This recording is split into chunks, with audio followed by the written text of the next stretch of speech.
이제 임대차 계약 자진 신고와 이제 과태료 부과에 대해서 한번 설명 좀 드려보도록 하겠습니다.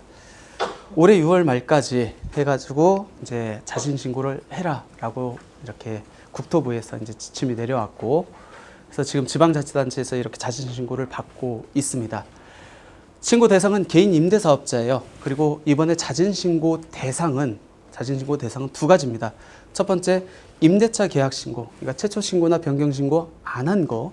두 번째는 이때 표준 임대차 계약서를 사용해야 되는데 표준 임대차 계약서를 사용 안 한 거. 이 두 가지만 자진 신고 대상입니다. 즉 5% 룰을 어겼느냐 안 했느냐, 그건 자진 신고 대상은 아니에요. 그거는 얘네들을 보고 이제 지방자치단체에서 사후 관리를 이렇게 하겠다고 하는 겁니다.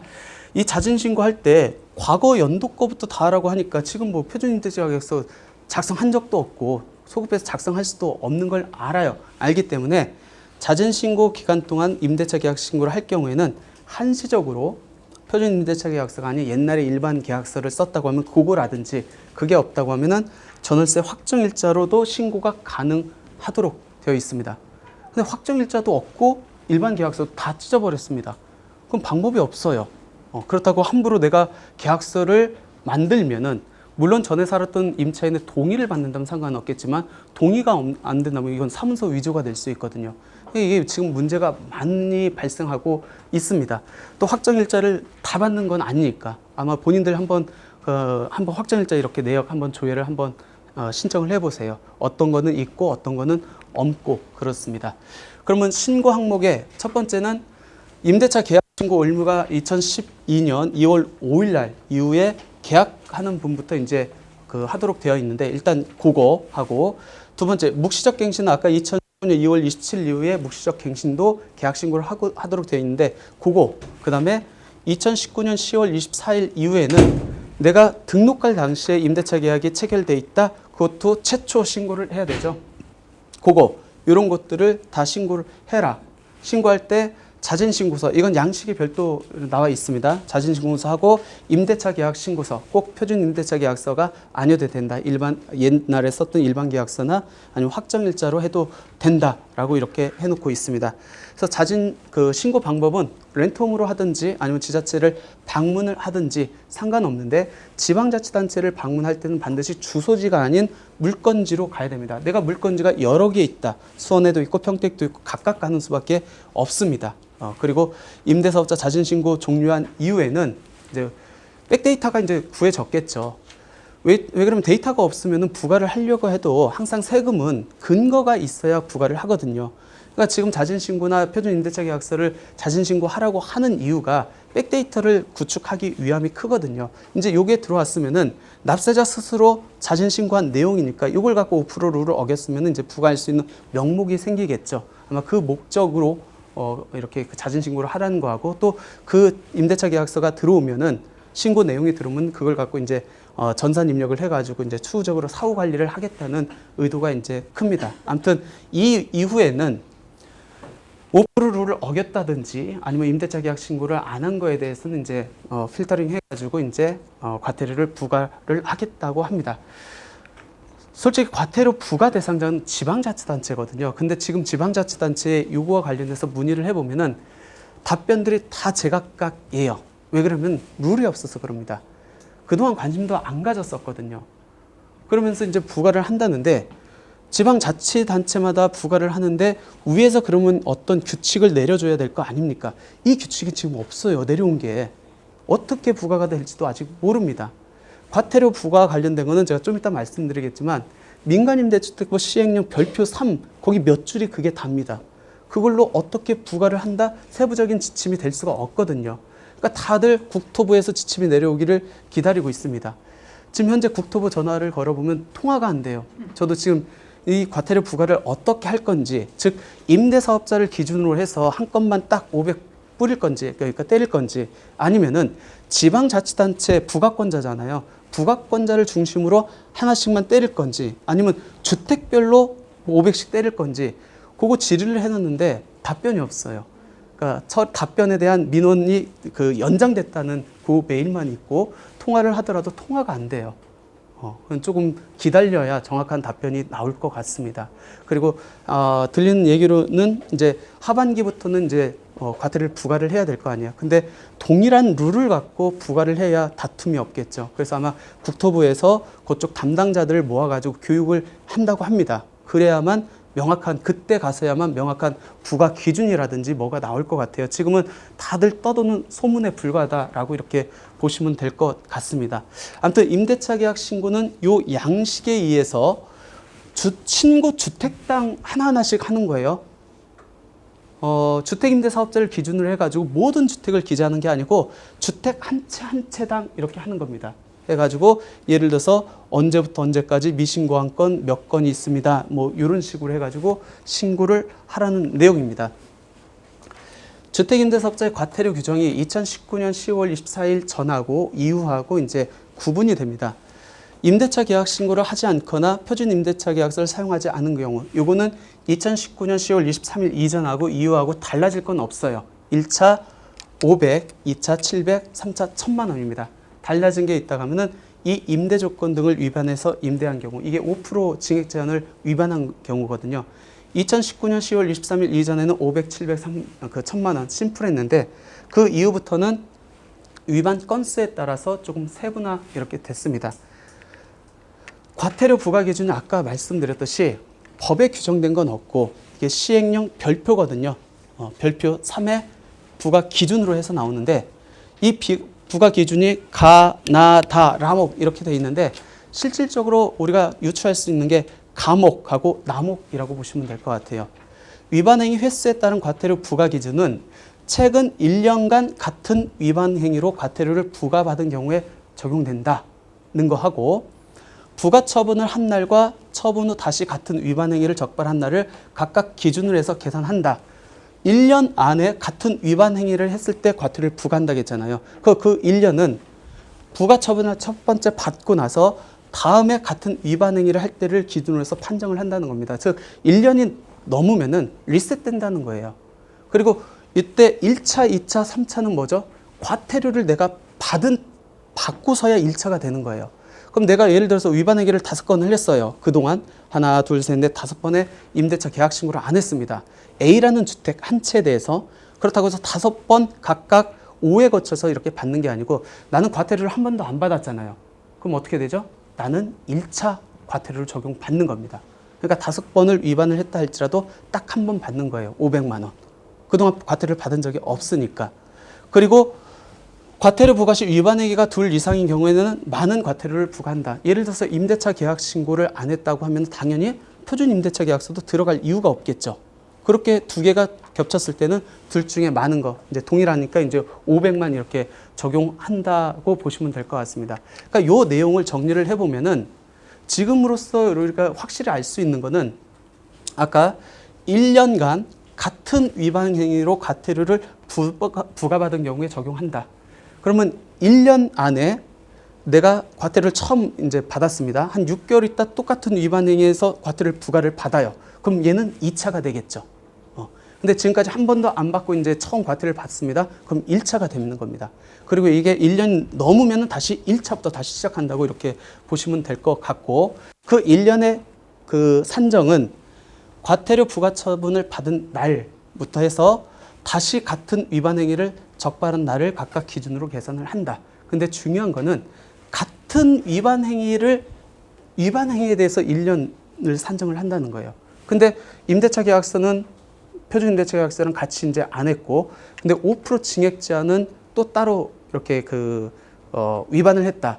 이게 동시에 같이 일어났으면 셋 중에 이제 한 번만 적용받겠는데, 내가 2017년도에는 임대차 계약에 대한 위반을 했습니다. 표준 임대차 계약하고 2년 있다 5% 룰은 어겼는데 임대차 계약 신고는 했어요.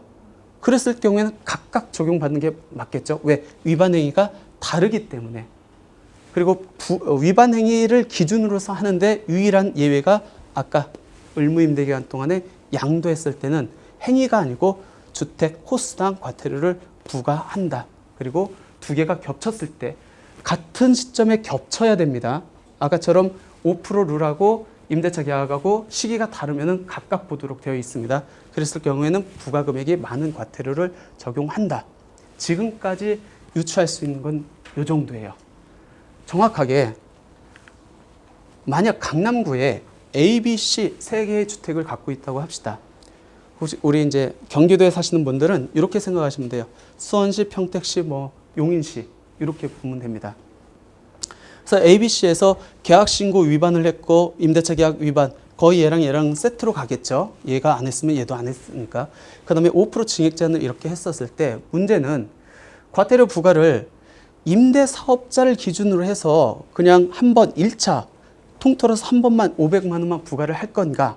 아니면 과태료의 부과권자는 각 지방자치단체니까 지방자치단체별로 해가지고 용인시, 평택시, 수원시 그 시장이 한 번만 이렇게 부과를 할 건가? 이걸 또 부과를 할 때 그 안에 물건이 A, B, C 주택이 있어요. 그러면 그냥 한 번에 봐서 그냥 딱 한 번 이렇게 과태료를 부과할 건지 물건별로 위반 행위를 산정하는 게 원칙은 맞거든요. 그러면 수원시에서 세 채가 있다 그러면 각각 500, 500, 500 이렇게 갈 건지 아직 명확하게 나온 건 없어요.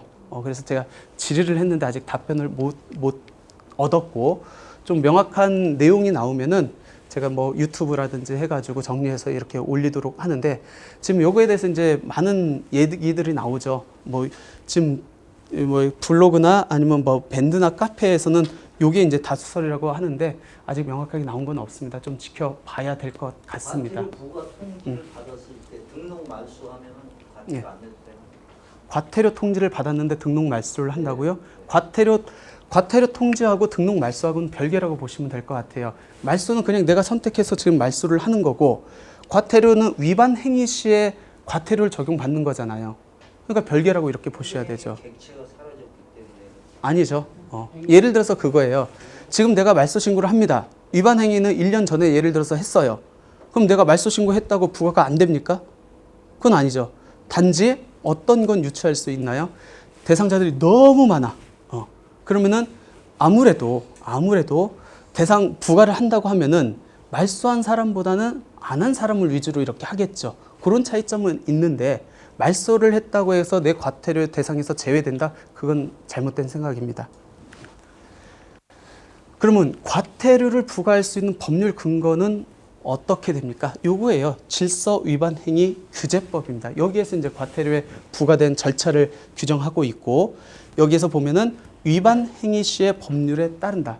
설령 지금 과태료를 부과한다 할지라도 2019년 10월 24일 이후에 개정된 그 과태료를 적용하는 게 아니고 내가 실제 위반 행위를 했었을 때 2017년이나 18년도에 했으면 그때 당시에 그 과태료 규정을 적용할 수밖에 없다. 그리고 이 과태료 부과하는 것도 제척 기간이 있습니다. 일반적인 경우 우리가 5년이거든요. 이것도 똑같아요. 질서 위반 행위가 종료된 날로부터 5년. 예를 들어 가지고 지금 2020년 예를 들어서 올해 9월 달에 과태료를 부과를 한다고 해요. 그럼 그날로부터 5년 전 거는 과태료 대상이 아닙니다. 5년 전 거. 그러니까 2015년 예를 들어서 8월 30일 이전 거는 부과하고 싶어도 못 한다는 거죠. 왜 근데 자진신고할 때 2012년도 거부터 이렇게 하라고 합니까? 그건 솔직히 과태료 대상하고는 상관없어요. 부과를 못 해요. 아마 이제 전산 백데이터를 구축하기 위해서 그때부터 그 자진신고 하라고 하지 않았을까. 또 두 번째 문제는 의무임대기간이 예전에 등록한 사람들, 의무임대기간이 지금 끝났어요. 5년이. 보통 민간임대주택법, 옛날 임대주택법에 의한 과태료 부과는 언제까지 위반 행위를 안 하면 되죠? 의무임대기까지 안 하면 되거든요. 그럼 내가 예를 들어서 매입임대주택으로 5년짜리 등록을 했습니다. 이미 종료가 됐어요. 그럼 그 이후에는 내가 5% 증액 제한 해도 됩니까? 안 됩니까? 되죠. 단지 5% 증액 제한이 민간임대주택법에서 의무임대기간에서 임대기간으로 개정된 게 언제죠? 2019년 10월 24일이에요. 그때부터는 준수를 해야 되는데 예를 들어서 5% 증액 제한이 내가 2013년도에 5년짜리로 매입임대주택으로 등록을 했습니다. 그러면 5년이면 2018년도예요. 그럼 18년도에 의무임대가 끝나고 내가 5% 증액 제한을 위반을 했습니다. 그건 과태료 대상 될 수가 없거든요. 왜? 부과할 수가 없어요. 근데 그 이후에 법이 개정됐기 때문에 등록증을 가지고 있으면 그 이후부터는 이제 5% 증액 제한을 준수를 해야 되죠. 결론적으로 과태료는 의무 임대 기간 동안에 위반 행위를 했었을 때 과태료가 부과가 됩니다. 그러니까 옛날에 이미 임대 기간이 이제 종료됐다. 그거는 제가 볼 때는 과태료 부과하는 건 무리가 있고, 단지 2019년 10월 24일 이후부터는 5% 증액제에 대해서는 의무 임대 기간에서 임대 기간으로 개정됐기 때문에 그 이유는 적용이 돼야 될 것 같습니다. 근데 아직 명확한 해석은 없어요. 조금 기다려 보면은 아마 명확한 지침이 나오지 않을까 생각됩니다. 일단 이쪽 5년 이전 거는 뭐 크게 걱정 안 하셔도 될 것 같다라는 말씀을 드리고, 과태료가 부과가 됐습니다. 아까 말씀드렸듯이 1차, 2차, 3차로 나누는데 1차는 과태료가 부과됐어야 1차입니다. 비로소. 내가 위반 행위가 1차, 2차, 3차 그게 아니에요. 과태료가 부과된 시점 1차니까 우리가 과태료를 적용받는다고 하면은 1차에 대한 과태료를 받고, 단지 이게 물건별로 할 거냐, 아니면 지방자치단체별로 할 거냐, 아니면 폭넓게 그냥 주택임대차를 기준으로 해서 할 거냐, 그거는 조금 지켜봐야 될 것 같다라고 하고, 과태료가 이렇게 나왔을 때 지방자치단체가 이제 부가권자입니다. 이 부가권자는 가중을 할 수도 있고 경감을 할 수도 있습니다. 가중하는 거는 현실적으로 좀 무리겠죠. 경감하는 것만 이제 살펴보도록 하겠습니다. 1번에서부터 5번까지 사유에 들어가야 내가 경감을 받을 수 있습니다. 첫 번째는 조금 뭐 장애가 있거나 아니면 기초생활 수급자거나 인 경우에 이제 경감을 받을 수 있는 내용이고 많이 흔치는 않을 것 같고, 두 번째가 위반 행위가 사소한 부주의 있다, 오류다, 이렇게 인정받으면은 내가 과태료를 몇 프로까지 감면되죠? 50%까지 감면받을 수 있습니다. 두 번째, 위반 행위자가 위반 행위를 바로 정정하거나 시정하여 해소한 경우, 그 다음에 위반 행위의 횟수, 정도, 위반 행위의 동기와 그 결과 등을 고려해 가지고 경감할 수 있다고 판단되는 경우. 뭐예요? 동그라미 2, 3, 4, 5. 어떤 내용이죠? 사실 판단 문제다. 누가? 부가권자가. 그럼 우리는 어떻게 해야 됩니까? 여기 해당한다고 이제 주장하는 수밖에 없죠. 근데 담당자가 어떻게 판단할지는 지켜봐야 될 것 같습니다. 아무튼 요 안에 들어가야 우리가 과태료를 경감받을 수 있고, 경감받는다고 하면은 최대 50%를 경감받을 수 있습니다. 이 과태료도 절차법입니다. 절차에 의해서 과태료가 부과가 돼요. 처음에는 위반 행위가 이제 포착됐다라고 하면은 이제 과태료에 대해서 이제 안내문이 나갈 겁니다. 거기에 그 안내문에 그렇게 이의 신청 기간을 줄 거예요. 10일 이상의 기간을 정해서 의견을 제출해라. 우리 교통법규 위반했을 때 그 과태료하고 거의 동일하다고 보시면 돼요. 그래서 10일 안에 의견 없으면은 이때 안에 의견 제출 기간 내 과태료를 자진해서 내면은 20%를 또 경감을 해줘요. 여기 보시면은 100분의 20. 그럼 과태료를 경감받는다고 하면 최대 몇 프로 받을까요? 왜 어떻게 70%가 나오죠? 100을 기준으로 해가지고 50%를 경감받는다 해봐요. 그럼 50%를 내네요. 그렇죠? 50%에 20%를 경감해 주겠죠? 그럼 결국 몇 프로죠? 40%까지는 경감받을 수 있는데 다 해주는 거 아니에요. 지방자치단체한테 아까 고른 사유가 인정받았을 때 그때만 40%에 하나고, 그거는 사실판단 문제다라고 이렇게 보시면 될 것 같습니다.